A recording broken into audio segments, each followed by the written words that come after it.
The Canon EOS R6 Mark III represents one of the most highly anticipated and potentially game-changing releases in the mirrorless camera world, signaling a pivotal moment for Canon as it tries to reassert dominance in a market that's grown fiercely competitive. This is not just another camera announcement, it's a defining statement about where Canon stands in the ongoing hybrid camera war against Sony, Nikon, and Panasonic. Over the past few years, Canon's EOS R6 lineup has been known for striking a perfect balance, a camera series that has always prioritized performance, speed, and usability at a price that feels accessible for professionals and serious enthusiasts alike. But the R6 Mark III seems to break away from that safe, predictable formula, hinting at a leap forward in technology, ambition, and risk-taking that we haven't seen from Canon in a long time.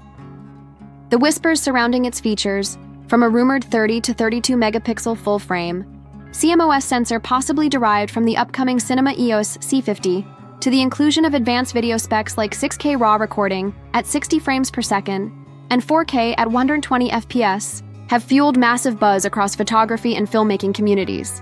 For years, Canon carefully guarded the line between its hybrid mirrorless cameras and its cinema lineup, intentionally reserving high-end video performance for its C-series models. But if these rumors hold true, the R6 Mark III could represent a bold blurring of that boundary, merging Canon's cinema DNA with its hybrid design philosophy to deliver a camera that redefines what mid-tier really means. In many ways, the original EOS R6 was the people's camera, reliable, affordable, and incredibly capable, offering pro-grade autofocus, excellent low-light performance, and Canon's signature color science in a compact ergonomic body. Then came the R6 Mark II, refining the concept with a 24.2-megapixel sensor, faster readout, improved rolling shutter control, and vastly upgraded video features. It became a top choice for hybrid creators who wanted one camera that could deliver cinematic quality video and razor-sharp stills. But now, with expectations sky-high and creators demanding more versatility and performance than ever, Canon seems ready to make the R6 Mark III a technological statement piece.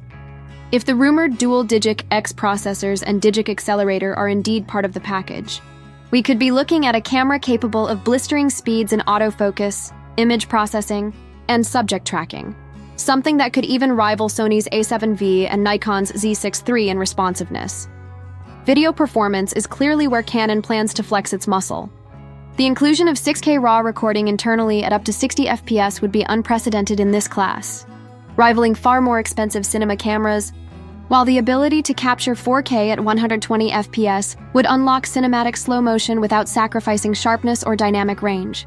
Add Canon Log 2 and Log 3 profiles, and you have color grading flexibility typically reserved for professional filmmaking rigs. However, with this kind of power comes serious questions. Will Canon allow unlimited recording without overheating, or will they once again throttle the camera's potential to protect higher-end models? Creators haven't forgotten the R5's initial overheating controversies, and they're watching closely to see if Canon has truly learned from that experience. Beyond raw power, usability and ergonomics remain key. Early leaks suggest a redesigned 3.2-inch fully articulating touchscreen with an upgraded tilt and flip mechanism, catering to vloggers, documentary shooters, and content creators constantly switching between handheld, gimbal, and tripod setups. Dual card slots, one CF Express Type B for heavy data loads, and one UHS-2 SD for flexibility, ensure both speed and practicality. There's also talk of refined weather sealing and a slightly deeper grip for improved handling during long shoots. Canon's menu system, while user-friendly, could also see updates to make hybrid switching faster and more intuitive, especially between photo and video modes. A new top LCD display has also been hinted at by some sources, giving users a quick way to monitor key settings without diving into menus. The autofocus system, powered by Canon's latest deep learning AI, is expected to bring subject recognition to new heights. The R6 Mark III could recognize and track more subjects than ever, not just people and animals, but vehicles, insects, and even birds in motion with enhanced precision. For wildlife and sports photographers, this kind of AF performance could be a game changer. But the bigger question is, can it outperform Sony's real-time tracking or Nikon's 3D AF system? Because in today's market, excellence is no longer enough. Canon needs dominance. Of course, this kind of ambition comes with real risk. If Canon gives the R6 Mark III a sensor too close in capability to the C50, or even the R5 Mark II, it risks cannibalizing its own lineup. Canon has long been known for holding back certain specs in lower-tier cameras to maintain clear product segmentation, a practice often criticized by fans as cripple hammer behavior. But this time, the market may not tolerate that approach. With Sony, Nikon, and Panasonic all pushing innovation in their mid-tier full-frame models, Canon can't afford to play it safe. Nikon's Z6 III is rumored to feature a stacked 24-megapixel sensor with near-global shutter performance, while Sony's A7 V is expected to offer improved 4K 120p with no crop and AI-driven autofocus enhancements. Even Panasonic's S1 II promises high bitrate 6K recording and unlimited recording time. Canon has to deliver more, not less, if it wants to keep its grip on creators. Price positioning will also be a critical factor. Early leaks suggest a price tag between $2,700 and $3,000 USD, which puts the R6 Mark III squarely against some serious competition. If Canon can hit that $2,700 mark, it might just undercut Sony and attract a massive wave of hybrid shooters looking for top-tier performance at a relatively accessible price. But push too close to $3,000, and suddenly, potential buyers might start eyeing used R5 models or Sony's A7 R4 instead. The R6 series earned its following because it offered R5-like performance at a more digestible price. Maintaining that balance will be key to the R6 Mark III's success. As for release timing, all signs currently point toward a late 2025 unveiling, possibly around November 6th, aligning with Canon's usual pre-holiday release schedule. However, if the Cinema EOS C50 launches in December as expected, Canon may delay the R6 Mark III until early 2026 to prevent overlapping coverage.